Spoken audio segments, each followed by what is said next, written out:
This is the Rocky Strong Broadcasting Network bringing to you another video and a story that didn't happen to me. Well, let's check this out. It's a military operation that happened in Afghanistan against Al Qaeda in the United States, right? The place is called Takur Gahar, something like that. Takur Gahar, right? Alright, this was Operation Anaconda. This was, I'm trying to think. I'm going to look back here and see when it was. March of 2002. So 22 years ago, right, that this happened. And this is a crazy story. And it has some drone footage that we can watch together and then I can talk about what's going on, right? So basically, before all this, man, I want to explain that this is a crazy story, right? And everybody that's involved in this story are straight up warriors from the United States military, Army Rangers, Navy SEALs, and the Air Force, right? So basically, Operation Anaconda was supposed to round up the last of Al Qaeda out of the Amar and the Shahakat Valley, right? The Arma Mountains and the Shahakat Valley.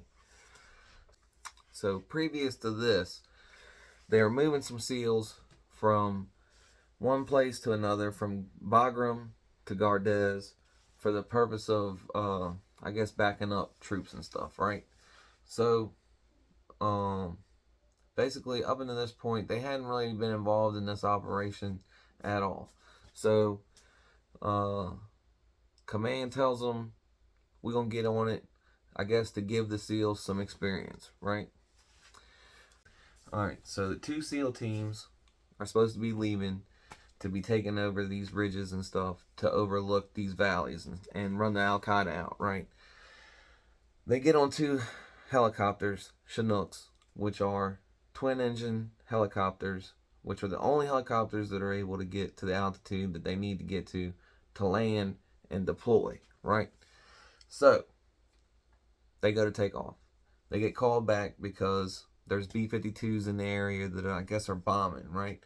So obviously they need to come back. They come back. One of the helicopters ends up having a problem. So they deploy two more helicopters to come pick them up and take them out there, right?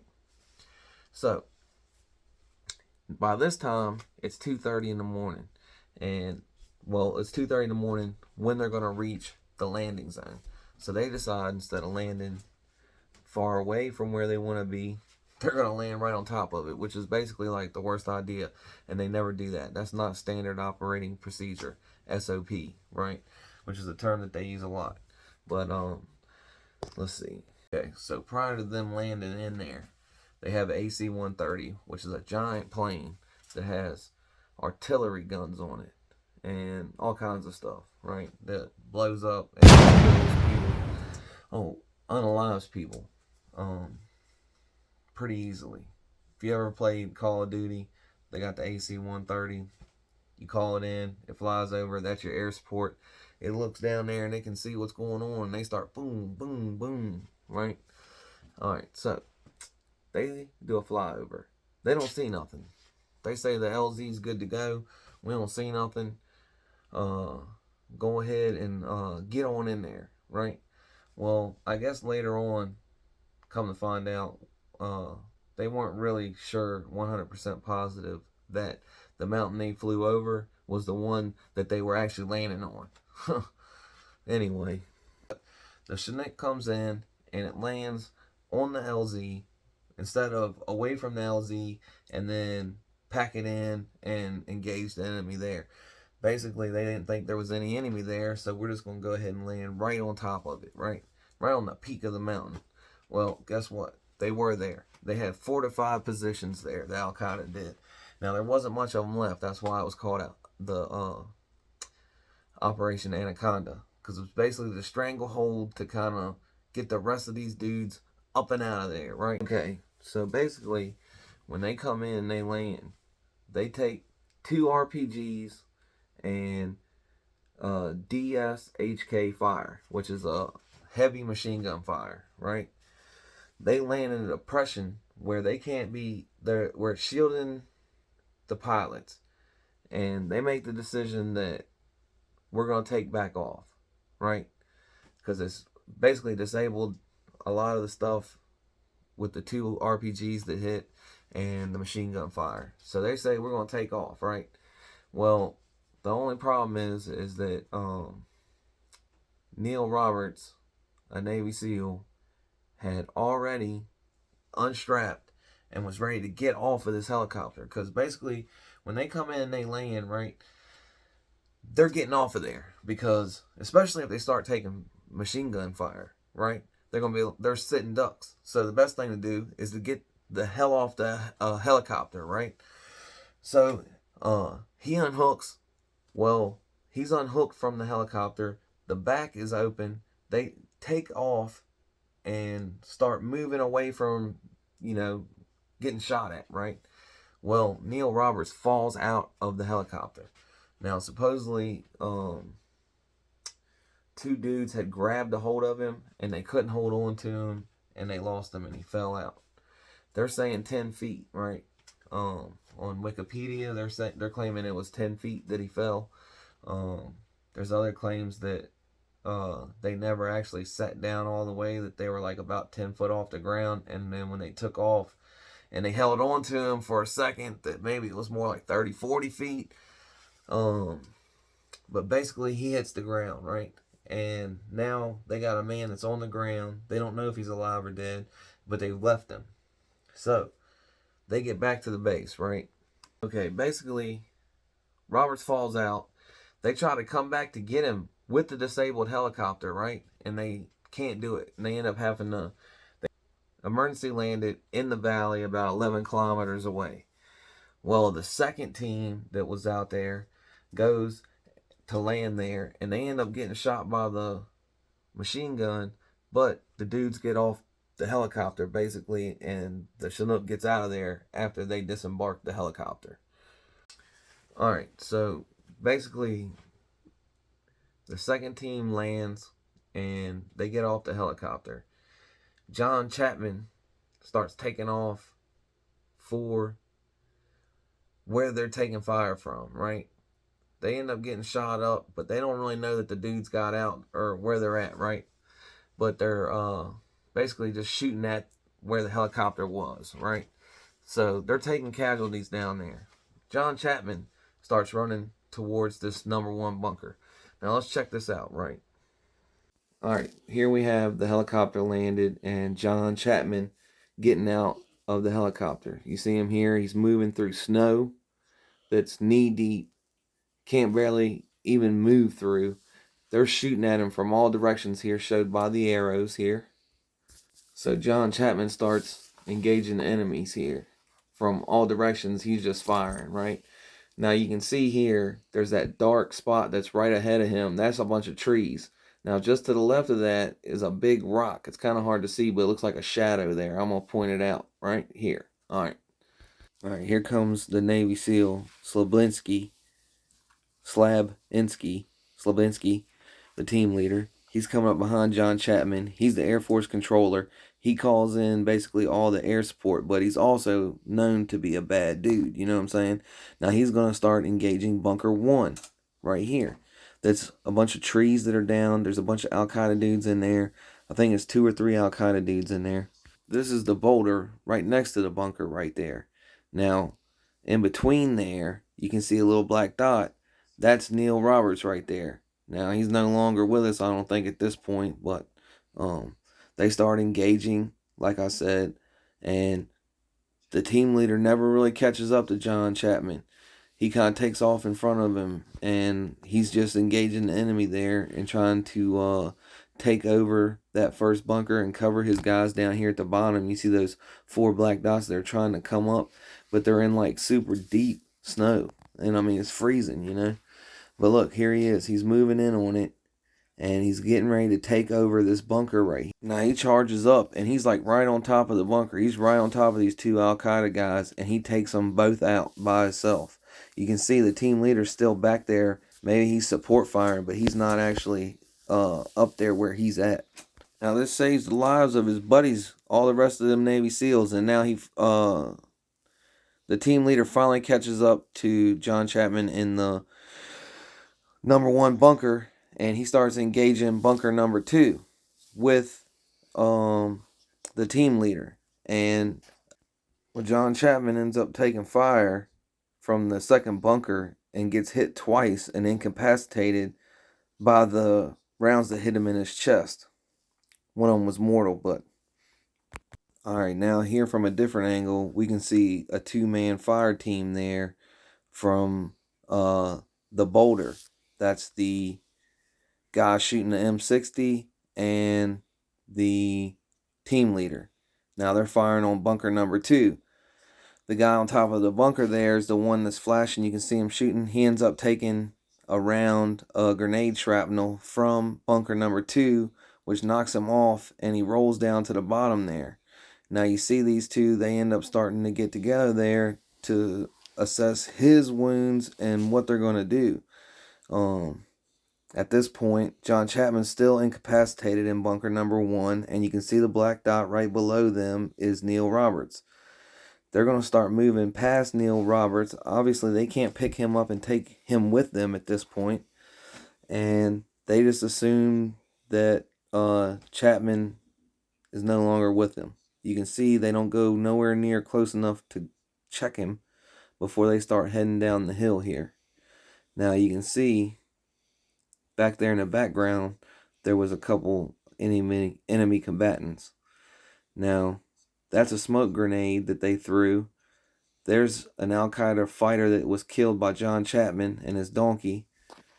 Now, look how steep this is. You're going to start seeing them. They're falling down the hill here, rolling down the backside of the mountain. Now, at this point, John Chapman is still alive in bunker number 1, incapacitated. Now, they call in air support from the AC-130. Let's shoot this thing up with artillery rounds. Boom, boom, all over the mountaintop. They're just, giving it all they got with this AC-130. John Chapman's alive, and he's living through all this right here while he's in the bunker. Now, at some point, he comes to. Nobody knows, he got incapacitated, but now he's come to. Alright, so now he starts engaging bunker number 1, or bunker number 2 from bunker number 1 now that he's come back around, you know what I'm saying? Chapman's in bunker number 1, firing down on bunker number 2. At this point, he's been hit a couple of times and he ain't doing great, but he's still fighting them. Now, I guess at some point here, Chapman made a transmission, and they picked it up on another mountain across the way, but they never did make contact back with him, you know what I'm saying, at that point. They never heard from him after that, they heard the initial transmissions of what was going on. He was trying to tell them what was up, but he was definitely not in a good way while he was up there. Now he starts hearing, helicopters coming in, so he gets back up and starts engaging the enemy again. You see him here. Chapman is the green dot, and the enemy combatant is the red dot. He's going to try and charge Chapman and take him out before Chapman, gets into a hand-to-hand combat with this guy. You can see the guy is closing the distance on him, and now they're so close that you can barely tell the distance between them as they're fighting here. And Chapman's just trying to protect the guys. He knows that more guys are coming in, so he's going to try and protect them and that helicopter that they're shooting at. Now, at this point, they're engaging the bunker and the helicopter that's landing, the Rangers that are coming in. And another guy comes up. Here's another combatant that's taking on John Chapman here. And, it's hard to believe it, man, but he's still battling, even though he's got a lot of wounds that are fatal wounds here, And he's just a warrior, man, and a true American hero. Now you can see he's just trying to fend these guys off so that the helicopter can land and his buddies won't get, shot up. So you can see as he's shooting here and engaging, he's come out of the bunker now, and they're trying to really get him out of that spot so they can get into that spot and start engaging that helicopter because they'd be closer. So he's just sitting there shooting back in bunker 2. He just came out and he's just shooting in all directions here, trying to engage whoever he can to try to save his buddies that he know just landed this helicopter down here. And you can see now that this helicopter just takes an RPG shot right here. They end up crash landing in this little valley right down here and start coming off of the helicopter and immediately start getting shot up. Some of them are fatally wounded right as they come off the helicopter. And then you can see Chapman here still fighting with Al Qaeda, trying to save them guys down there and redirect fire to him off of the other guys. And he expends pretty much every bit of his ammunition while doing this as he succumbed to 16 bullet wounds and countless shrapnel wounds and stab wounds from the hand-to-hand combat with that couple guys up there in the bunker. Now this is his second Medal of Honor he should have got. Okay, so what sucks here is that, for one, when this originally happened, right, they didn't have all the technology that they have today. Now they know they have the technology to put together the drone footage from before they had, but they didn't know who was who. They just knew who came. They just seen dots coming off of the helicopters, and they took their word for who it was and who said that that's me. You know what I'm saying? And it's dark out there, so when they landed, it's in the middle of the dark. Things that happened, I'm sure they weren't thinking like totally right. And all these dudes are supposed to be stand-up guys according to all the operators that have been talked to, that I've seen online, that all these guys are really stand-up guys. So I'm sure that it was a lot of stuff going on, and it was hard to make decisions at that time. But I guess originally they had kind of said that Chapman was like the team leader dude. Like, he was second man up the hill. He ended up getting shot up. He ended up dying, and he checked him, and he didn't have a pulse. He said he went over and he checked him, like either touched him or checked for vitals real quick. He wasn't breathing, whatever, and he took off, right? Well, after the drone footage came out, they was just like, well, you never even went nowhere near him, right? Well, so then he said, I looked over, and there's supposed to be like a biometric laser that's on, and if your heart stops beating, I guess the laser goes out or whatever, right? Well, I guess when John Chapman was incapacitated, his rifle was laying across his chest covering it, and they couldn't see it. Now, these guys are getting shot at, and they think they're about to die. They think dude's dead. He's been shot a couple times, so he's bleeding. The 2 shots that he took, they say, were fatal. One of them was fatal when they were going into the bunker. So, I mean, it's kind of hard to fault these guys when you weren't there, and it's the middle of the night, and there's all kinds of shooting going on everywhere, and, you were supposed to be, it wasn't supposed to be like what was going on, Now, that being said, man, I don't know why that guy, tried to say that, he was the lead man and that he took that bunker and he, killed those Al Qaeda dudes that were in the bunker and took it, and he was the guy that did all the stuff, when obviously he was a hero, man, for what he did that day. Everybody that came off that helicopter were heroes, man. And I'm nobody, man. I wasn't there that day. I'm just going off of all the tales and all the stories that everybody's telling now, And it's a crazy story, man. And why originally they didn't, they gave the Medal of Honor to the dude, the Navy SEAL that left him there. And that was one of the big things, is that they think that it was the cover up because they left a man behind, and that's like the big thing. You know, the Navy SEALs never leave a man behind. So I think that was like a blemish on their record, so they didn't want to have that happen. And so after that night, and John Chapman wasn't there to tell his side of it, they made up a story. Now, at the time, there was no way to tell. It just happened that the Air Force went back because John Chapman was Air Force controller, which is basically a guy that goes out with them guys and then calls in the air support, tells them where to send the air support, you know, how close they are to the air support, all that stuff.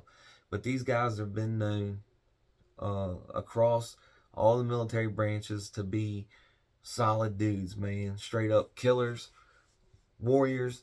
And that's the thing, man. All these dudes are warriors, man. Straight up killers, man. Went out there and protected our country from terrorists, Al Qaeda. And they hunted them down on mountain ridges out in a country that was so far away that you couldn't even believe it. So why they had to tell a story, at the end of the day, what they did was more than enough, man, without taking John Chapman's glory from him, you know, from his family. And it took years for them to figure it out, but it was the Air Force wanting a Medal of Honor because they didn't have one, never had one. So they went back and looked, and they were like, who do we have that might, you know, possibly be someone that could get us one? And they said, this John Chapman guy, maybe, you know. So they look back at it, and then they start putting together the radio signals and the drone footage together, and they find out that they can figure out, this is John Chapman, this is the team leader, this is that dude, this is the other dude. And the Navy SEAL the dude should have went back for the guy, you know. He should have made sure that he wasn't leaving a live man up there before he called in air support too, you know, and dropped air support all over the top of that hill, which he lived through. And then he got up and he drew a fire to himself to try to protect his guys again, them Rangers that came in afterwards. Now, when the Rangers came in, they got tore up too, man. And they had a long night because they couldn't get up out of there, man.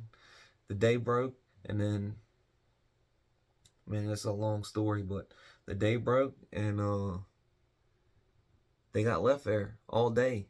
They wouldn't come get them till the nighttime because it was just too dangerous for them to fly in another flight, even though they had pretty much killed everybody on that mountain. Now, listen, this is a crazy story. I wasn't there, and a lot of stuff is all in the past, but this is all leading up to a couple more stories that I've heard recently that I want to tell, and they're even crazier than this one. That they should have just came out and said what happened, man, you know, or they should have investigated it or something, right? And I've been pretty invested in finding out about this stuff and watching a lot of information on it and different people talk about it. So, and a lot of these guys aren't never going to come out and talk about what happened because they're all professionals, you know. They're professional military guys, you know, and they don't like telling stories about this stuff to begin with. They don't want the glory or the medals for it. They just want the guys that, you know, didn't make it back. That's what they want, you know. They don't want nothing else. So, as crazy as the story is, man, we got a couple more that are coming, and stay tuned. Like, subscribe, and comment, please. Thank you.